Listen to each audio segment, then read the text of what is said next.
Hello दोस्तों, आप सभी का आपके यूट्यूब चैनल EKS क्लासेस में बहुत बहुत स्वागत है।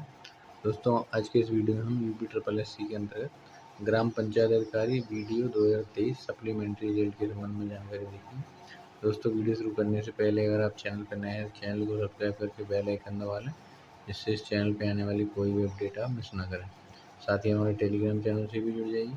यदि आपको नोटिफिकेशन नहीं आता तो वीडियो की लिंक आपको टेलीग्राम पर मिल जाएगी। टेलीग्राम की लिंक और हमारे अन्य वीडियो की लिंक आपको डिस्क्रिप्शन बॉक्स में मिल जाएगी। चलिए वीडियो शुरू करते हैं।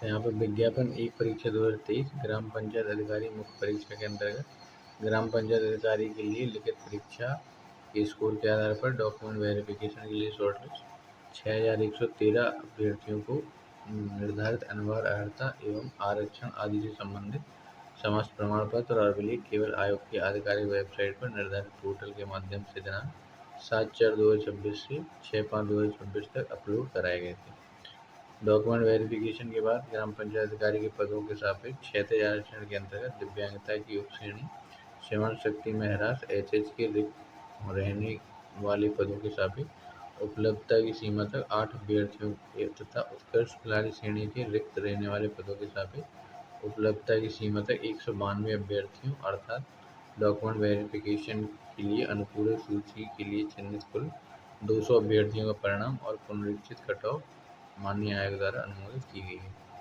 इसके अनुसार अनुपूरक सूची हेतु श्रेणीवार चिन्हित अभ्यर्थियों का रोल नंबर और कट ऑफ यहाँ पे दी गई है।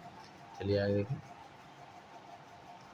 यहाँ पे जो पुनरीक्षित कट ऑफ है वो श्रवण शक्ति में ह्रास HH की 32.5 है और उत्कृष्ट खिलाड़ी के लिए 17.5 है। डॉक्यूमेंट वेरिफिकेशन के लिए क्वालिफाई अभ्यर्थियों का परिणाम अंतिम चयन परिणाम नहीं है, इसलिए डॉक्यूमेंट वेरिफिकेशन के लिए घोषित इस परिणाम में सम्मिलित होने के आधार पर अंतिम चयन के लिए किसी प्रकार का दावा नहीं किया जा सकता और संबंधित अंतिम चयन परिणाम डॉक्यूमेंट वेरिफिकेशन के बाद यथा समय घोषित किया जाएगा। विज्ञापन के अंतर्गत डॉक्यूमेंट वेरिफिकेशन के लिए अनुपूरक सूची के लिए चिन्हित कुल 200 अभ्यर्थियों को सूचित किया जाता है कि वे दिनांक 3/8/2026 से अपनी डॉक्यूमेंट अपलोड कर सकते हैं। डॉक्यूमेंट अपलोड करने की अंतिम तिथि 9/8/2026 निर्धारित है। डॉक्यूमेंट वेरिफिकेशन के लिए अनुपूरक सूची के लिए चिन्हित 200 अभ्यर्थियों को आधिकारिक वेबसाइट और निर्धारित पोर्टल पर अभिलेख अपलोड करने के लिए महत्वपूर्ण निर्देश यहाँ पर दिए गए हैं। चलिए आगे देखते हैं। तो अनिवार्य अर्हता और आरक्षण आदि से संबंधित समस्त प्रमाण पत्र और अन्य अपेक्षित सुसंगत अभिलेख केवल आयोग की आधिकारिक वेबसाइट और निर्धारित पोर्टल पर के माध्यम से ही अपलोड किए जाएंगे। अन्य किसी माध्यम, ईमेल, डाक और व्यक्तिगत प्रस्तुति से भेजे गए अभिलेख स्वीकार नहीं होंगे। अभिलेख अपलोड करने का लिंक केवल निर्धारित तिथि और समयावधि तक ही सक्रिय रहेगा। निर्धारित अवधि समाप्त होने के बाद लिंक डीएक्टिवेट हो जाएगा। अभिलेख अपलोड करने के लिए निर्धारित अंतिम तिथि के बाद अभ्यर्थी द्वारा भेजे गए अभिलेख स्वीकार नहीं होंगे और अभिलेख अपलोड न करने वाले अभ्यर्थियों के चयन पर विचार नहीं किया जाएगा। चलिए आगे देखें। तो लॉगिन करने के लिए अभ्यर्थी विज्ञापन के अपने रजिस्ट्रेशन नंबर डालेंगे और उसके बाद रजिस्टर्ड मोबाइल नंबर और ईमेल आईडी पर एक OTP प्राप्त होगा। उसके बाद OTP डालने के बाद अभ्यर्थी लॉगिन करेंगे। लॉगिन की सुरक्षा और गोपनीयता की पूर्ण जिम्मेदारी अभ्यर्थी की होगी। अभ्यर्थी को अपनी नवीनतम कलर फोटो अपलोड करनी होगी। चेहरे पर अत्यधिक चमक या छाया नहीं होनी चाहिए। फोटो के कम से कम 75% हिस्से पर चेहरा ठुड्डी से शिखर तक स्पष्ट रूप से दिखना चाहिए। फोटो में बैकग्राउंड हल्का सफ़ेद या हल्का ग्रे होना चाहिए। फोटो में दूसरा व्यक्ति, जानवर या वस्तु नहीं होनी चाहिए। पारदर्शी चश्मा पहन सकते हैं लेकिन आंखें स्पष्ट दिखनी चाहिए। अभिव्यक्ति तटस्थ न्यूट्रल एक्सप्रेशन रखें। आंखें खुली और सीधे कैमरे की ओर देखते हुए होनी चाहिए। फोटो का साइज 50 KB से 100 KB के बीच JPG और JPEG फॉर्मेट में होना चाहिए। विज्ञापन के अंतर्गत आवेदित पद के लिए निर्धारित अर्हता के सापेक्ष अभिलेख अपलोड करने के लिए निर्धारित अंतिम तिथि तक अभ्यर्थियों को अपने समस्त प्रासंगिक वांछित अभिलेख अनिवार्य रूप से वेब पोर्टल पर अपलोड करने होंगे। अभ्यर्थी द्वारा प्रश्नगत विज्ञापन के अंतर्गत अभिलेख परीक्षण के लिए अभिलेख अपलोड करने की अंतिम तिथि तक अपलोड किए गए अभिलेखों को देखा जा सकता है और अपलोड किए गए अभिलेखों में मॉडिफिकेशन भी किया जा सकता है। यह सुनिश्चित करें कि उनके द्वारा अभ्यर्थी द्वारा अपलोड किए गए सभी अभिलेख पूर्ण, स्पष्ट, पठनीय और विज्ञापन में दी गई शर्तों के अनुरूप हैं। यदि अपलोड किए गए अभिलेख अपूर्ण, असत्य, अपठनीय या विज्ञापन की शर्तों के अनुरूप नहीं पाए जाते हैं तो संबंधित अर्हता और आरक्षण का दावा अस्वीकार किया जा सकता है और अभ्यर्थियों को डिस्क्वालीफाई किया जा सकता है। चलिए आगे देखें। यदि किसी अर्हता के सापेक्ष अंकपत्र और प्रमाण पत्र अलग अलग हैं तो अंकपत्र और प्रमाण पत्र को एक साथ स्कैन करके PDF फाइल के रूप में अपलोड करना होगा। यानी अगर आपके मार्कशीट और सर्टिफिकेट अलग अलग हैं तो उनको एक साथ स्कैन करके PDF के रूप में अपलोड करनी होगी।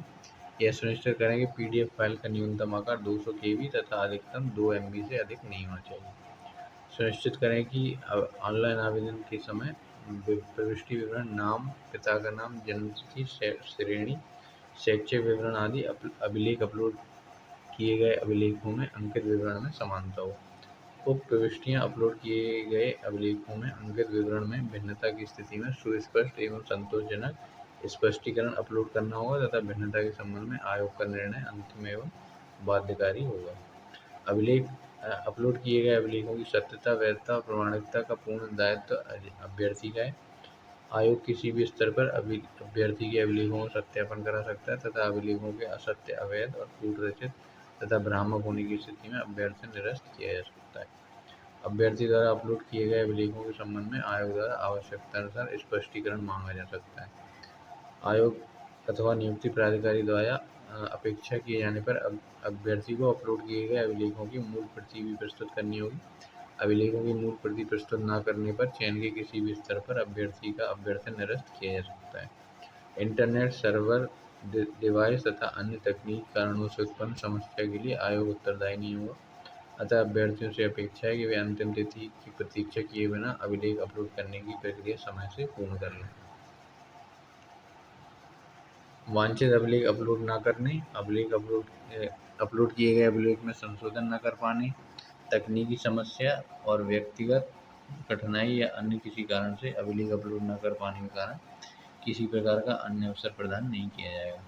अभ्यर्थी द्वारा अपलोड किए गए अभिलेखों के आधार पर ही पात्र और क्वालिफाई पाए जाने की दशा में संबंधित अभ्यर्थी को नियमानुसार चयन संबंधी कार्रवाई की जाएगी। अतः अभ्यर्थी अभिलेख अपलोड किए जाने के लिए विशेष और अतिरिक्त सतर्कता बरतना सुनिश्चित करें।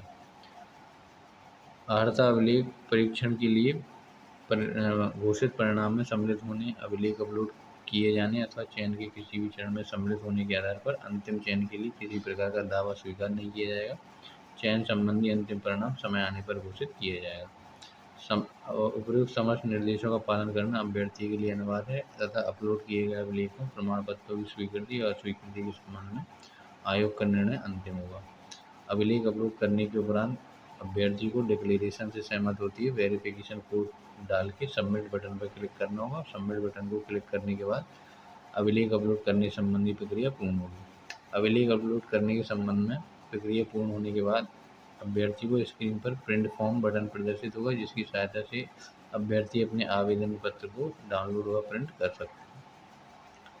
विज्ञापन 1 परीक्षा 2023 के क्रम में ग्राम पंचायत अधिकारी पदों के लिए क्षेत्र आरक्षण के अंतर्गत दिव्यांगता की श्रेणी, श्रवण शक्ति में ह्रास, HH के रिक्त रहने वाले पदों के सापेक्ष उपलब्धता की सीमा तक 8 अभ्यर्थियों और उत्कृष्ट खिलाड़ी श्रेणी के रिक्त रहने वाले पदों के सापेक्ष उपलब्धता की सीमा के 192 अभ्यर्थियों अर्थात अर्हता अभिलेख परीक्षण के लिए अनुपूरक सूची के लिए कुल 200 अभ्यर्थियों को सूचित किया जाता है कि वे अपने समस्त अभिलेख अपलोड करने की प्रक्रिया 3/8/2026 से 9/8/2026 तक पूर्ण करना सुनिश्चित करें।